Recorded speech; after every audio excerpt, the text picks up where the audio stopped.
Kenapa ada orang yang mau all in di pack Indonesia, padahal secara rating tidak terlalu tinggi dari Showtime dan Epic yang pernah ada? Halo semuanya, event Indonesia tiba-tiba muncul di Kamis, nggak ada angin, nggak ada hujan, tiba-tiba boom, Showtime Indonesia. Boom, 4 pemain Showtime, dan ada 3 pemain memiliki special skill, Marcelino, Ferdinand, Visionary Pass, Jai Ijaz, Fortress, dan Romeni. Phenomenal finishing. Dan total ketika dibuka packnya ternyata ada 12 kartu pemain Indonesia termasuk dengan Showtime. Jadi sebagai perbandingan untuk Showtime 4/100, untuk kartu Indonesia full itu 12/100. Yang menarik adalah mari kita berbicara mengenai peluang. Total kartu adalah 100, kartu Indonesia 12, jadi probabilitas awal kartu adalah 12/100 atau 12%. Kartu Showtime itu 4, jadi probabilitas awalnya adalah 4%. Nah, aku ingin menghitung peluang sebesar 60% untuk mendapatkan setidaknya satu kartu dari masing-masing kategori tersebut dengan sejumlah pengambilan tertentu. Kategorinya adalah kartu Indonesia, yaitu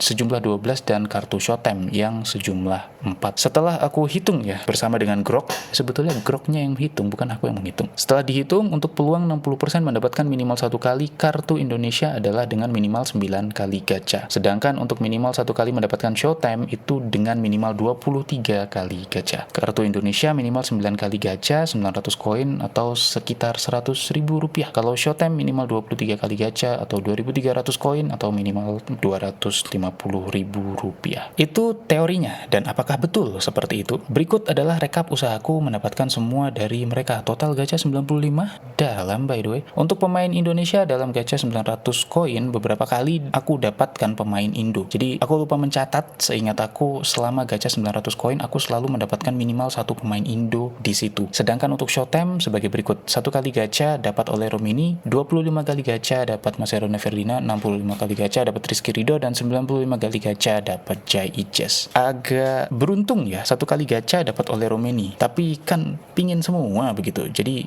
jangan ditiru. Jadi untuk perhitungan peluang untuk pemain Indo minimal 900 koin itu akurat perhitungannya peluang itu. Sedangkan pemain Showtime minimal 23 kali gacha itu kurang akurat karena di sini berbagai macam dinamika ya. Pertama kali gacha saja sudah dapat Nick oleh Romeni maksudnya.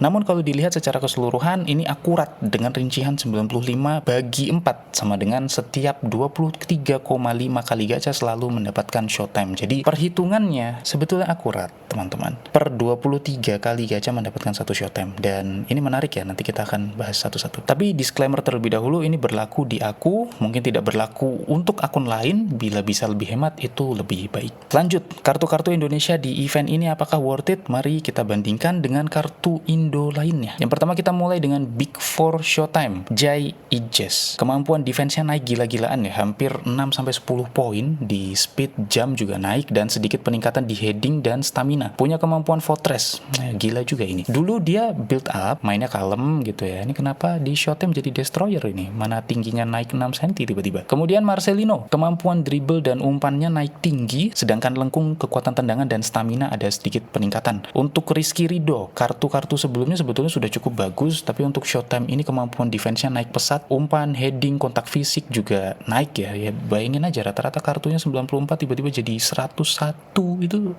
apa nggak keren? Dan Romeni, maksud saya oleh Romeni, maaf, semuanya naik ya. Karena perbandingannya bukan kartu sorotan tapi base card. Jadi tiba-tiba keluar Showtime aja gitu. Base cardnya kebanting. Dari 89 jadi 102, gimana nggak bagus kan? Nggak ada yang perlu di highlight juga ya. Nampaknya semuanya naik, ada phenomenal finishing juga. Dan squad Indo itu sebetulnya susah punya CF bagus. Jadi menurut aku ini paling worth it ya. Oleh Rummenigge ini. Rummenigge. Dari semua kartu pack tersebut, ini yang paling worth it. Ada kartu lainnya juga. Kita cepat aja mungkin ya. Ragnar, dribbling, dan kemampuan umpannya meningkat, ada sedikit peningkatan juga di akselerasi dan fisik. Verdong mayoritas naik tapi minor, nggak terlalu tinggi tapi tetap naik statistiknya. Nathan Choaon, kemampuan passingnya naik paling tinggi, sisanya naik minor, tapi yang paling aku suka dia jadi box to box. Untuk defensive fullback yang lalu ini tidak berguna, nah untuk box to box ini akan kepakai, mobilitasnya tinggi dan didukung dengan stamina badak. Hapner, kemampuan defense-nya naik ya tapi nggak pesat, fisik dan jamnya juga naik tapi minor.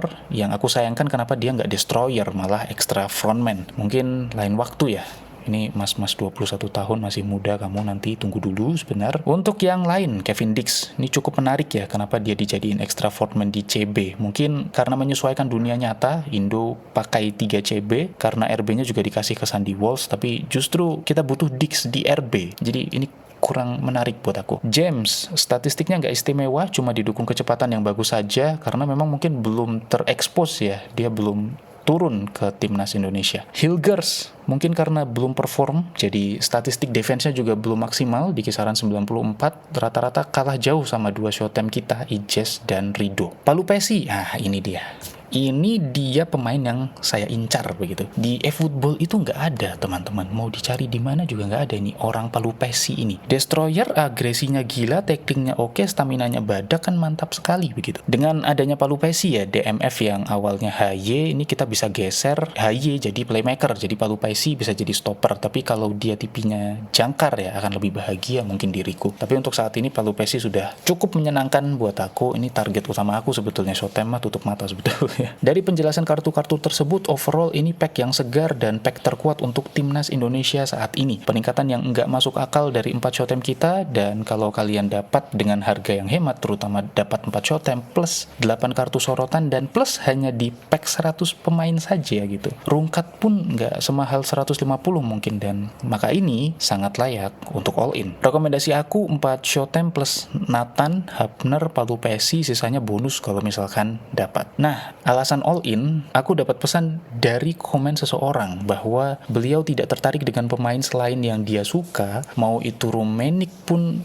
nggak akan digubris kalau dia nggak suka, dan nggak ada sisi emosionalnya, kata beliau. Tapi kalau ada pemain yang walau secara statistik nggak sebagus yang lain, tapi dia suka, dia akan kejar itu pemain. Dan kita semua yang main eFootball pasti punya masa yang sama. Contohnya aku yang lebih suka mengumpulkan squad Barcelona, Real Madrid, Indonesia, sisanya mau itu Rumenik, mau itu Gullit, mau itu Cech, bodo amat, gak tertarik. Malah lebih tertarik all in timnas Indo. Dan ternyata jawabannya adalah karena ada sisi emosionalnya. Dan aku yakin kamu yang nonton juga punya itu.